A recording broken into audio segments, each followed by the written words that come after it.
Ողջույն, Փաշինյանն ու Ալիևը դարձյալ հանդիպել են, այս անգամ Դանիայում։ Այդ մասին կառավարությունը տարածել է հաղորդագրություն, բայց հանդիպման մասին ոչ մի նորմալ ինֆորմացիա չկա։ Նախորդ հանդիպումների նման ամբովանդակ հաղորդագրություն։ Կողմերն ընդգծել են պայմանավորվածությունների նշանակալիությունը։ Կողմերը վերահաստատել են պատրաստակամությունը։ Կողմերը կարևորել են, կողմերը քննարկել են, կողմերը մտքեր են փոխանակել, կողմերը ողջունել են եւ այլն, այս կարգի է այդ ամբողջ հաղորդագրությունը։ Նախորդ հանդիպումների ժամանակ էլ այսպիսի անդեմ բաներ էին տարածում։ Ողջունում ենք, կարևորում ենք, ընդգծում ենք, վերահաստատում ենք եւ այլն, իսկ վերջում նախաստորագրեցին Ադրբեջանի պարտադրած թուղթը։ Ասաց Ադրբեջանը, մենք ուղարկել ենք կետերը, Հայաստանը խմբագրել է, նորից նույնը ուղարկել ենք, էլի խմբագրել է, բայց ի վերջո ընդունել է։ Ասում եմ, կողմերը կարևորել են վստահություն ձևավորող միջոցառումների հետագա իրականացման անհրաժեշտությունը։ Ինչ է դա։ Պարզաբանող կլինի, վստահություն ձևավորող միջոցառումները այդ կոնկրետ ինչ են։ Մեր ընկալումը այնպիսին է, որ վստահություն ձևավորելու համար Ադրբեջանը պահանջում է, որ սահմանադրություն փոխես, պահանջում է, որ բանակի թիվը կրճատես, պահանջում է, որ զենք այլևս ձեռք չբերես, պահանջում է, որ Փաշինյանը բոլոր ամբիոններից հայտարարի, որ արցախցիներին Արցախ վերադարձնել չեն էլ պատրաստվում, չեն քննարկում այդ հարցը։ Դու դրանք համաձայնում ես, որպեսզի իր մոտ վստահություն առաջանա, որ այո, դու իսկապես հանձնված ես։ Իսկ ինչ է անում նա վստահության մթնոլորտի համար, ինչպես որ մինչ այս ամեն ինչը տեղի ունեցել միակողմանի, նույնը եւ հիմա է։ Ադրբեջանը, որ ակտիվորեն զինվում է ու առանց թաքնվելու, բա վստահության մթնոլորտը էլ ուր մնաց։ Այդ դեպքում այս հանդիպմանը ինչ են քննարկել վստահության մթնոլորտի համար։ Թե դարձյալ ինչ զիջի Հայաստանը, վստահության մթնոլորտի համար արդյոք կարևոր պայման չէր գերիների հարցը։ Այդ հայտարարության մեջ չտեսանք կետ, որ Փաշինյանն ու Ալիևը քննարկել են գերիների հարցը։ Գերի բառը նրա մտքում չկա ընդհանրապես։ ՄԱԿ-ի ու ԵԽԽՎ ամբիոններում նույն տեքստն էր, copy-paste էր արել։ Կարևոր է նաև անհետ կորած անձանց ճակատագրի պարզաբանումը եւ երկարատև կոնֆլիկտի հետևանքով անազատության մեջ հայտնված անձանց խնդիրների հասցեագրումը։ Տեսին, անիմաստ նախադասություն։ Գերի բառը չկա։ Խնդիրների հասցեագրումը ո՞րն է, կասեք։ Խնդրի հասցեն Բաքուն է։ Հանդիպել էիք այսօր, հասցեագրել եք։ Այն, որ չկա խաղաղություն, փաստում է Բաքվում հայ գերիների առկայությունը։ Հաղորդագրության մեջ չկա Զանգեզուրի միջանցք տերմինի վերաբերյալ քննարկում ունենալու մասին, ու սա տարօրինակ է։ Ինչու է տարօրինակ։ Մի քանի օր առաջ, սեպտեմբերի 27-ին, ՄԱԿ ամբիոնից Նիկոլն ասում է. «Թող Ալիևը մի հատ պարզաբանի, թե ինչու է օգտագործում Զանգեզուրի միջանցք արտահայտությունը, ինչ նկատի ունի, որովհետև դա անցալում ենք որպես տարածքային պահանջ»։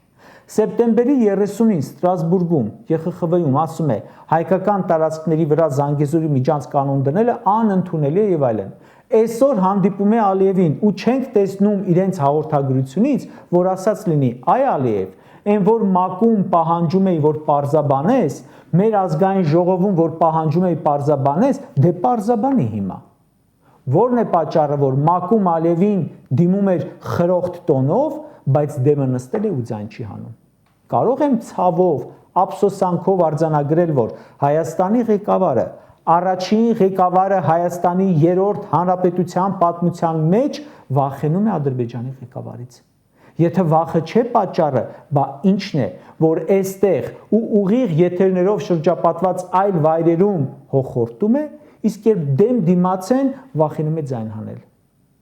Այստեղ սուրը աճուձախ կտրում է, թիկնապահներով ու ոստիկաններով շրջապատված խրոխտ ելույթներ է ունենում։ Դե հաջորդ անգամ թող Ալիևի հետ հանդիպման էլ գնա մի քանի տասնյակ թիկնապահներով, այնտեղ էլ նման քաջարի ելույթներ ունենա։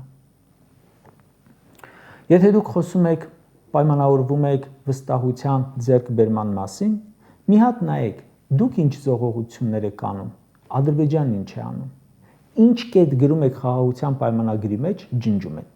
Դու սահմանադրությունը փոխում ես, ինքը չի փոխում։ Դու հրաժարվում ես միջազգային հետախուզումներից, ինքը չի հրաժարվում։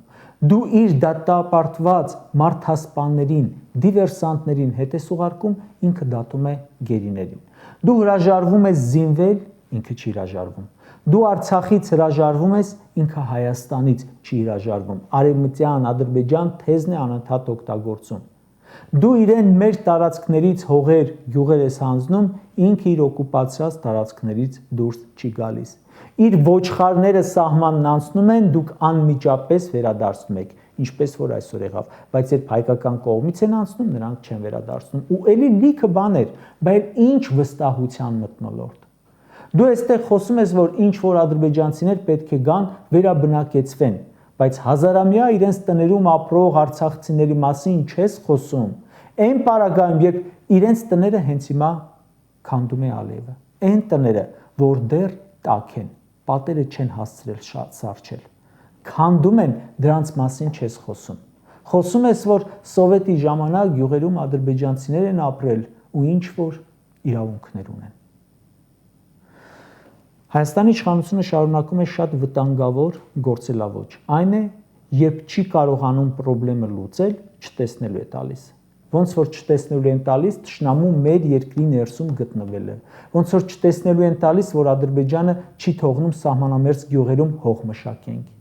Հիմա էլ քանի որ չի կարողանում Ալիևին պահանջել, պարտադրել, համոզել, որ չասի Զանգեզուրի միջանցք, ասում է դե լավ, թող ասի, մենք կմտածենք, որ խոսքը մեր երկրի տարածքի մասին չէ։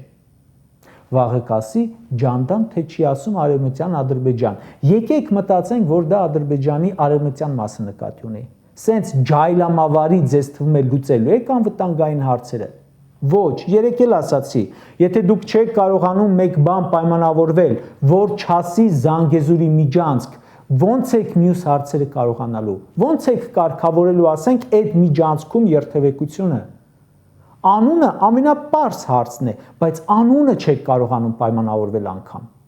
Հիմա դու տես, սիրելի ժողովուրդ, քո երկրի իշխանությունը, որ չի կարողանում մի հասարակ հարցի անվան, վերնագրի շուրջ համաձայնության գալ, վաղը ոնց է պաշտպանելու քեզ, եթե օրինակ անցնես այդ միջանցքով ու ունենաս պրոբլեմ։ Կարճ ասած։ Այն, որ ադրբեջանցիների ու հայերի միջև վստահություն չկա ու չի էլ լինելու, երբևիցե։ Ինձ համար միանշանակ է, բայց ինձ համար միանշանակ է, որ վստահություն չկա նաև Նիկոլի միջև։ Հայաստանը ներկայացնողը պարզապես ստիպված է համակերպվել, լռելու ենթարկվել։ Գուցե նրա համար, որ այլ ելք չունի, թույլ է։ Գուցե նրա համար, որ համամիտ է նրանց հետ։ Գուցե նրա համար, որ պայմանավորվածություններ ունի։ Գուցե նրա համար, որ կոմպրոմատներ կան։ Գուցե նրա համար, որ ընտրություններում խոստացել են աջակցել կամ այլ պատճառներ եւս կան, բայց տեսնում ենք, որ Ալիևը հակառակը հայ ժողովրդի նկատմամբ չունենալով գոնե փոքր-ինչ վստահություն, Նիկոլի նկատմամբ ունի, համոզված է, որ քանի Նիկոլն է Հայաստանում վարչապետ, կխոսի ինչ ուզում է, կպահանջի ինչ ուզում է ու կստանա ինչ ուզում է։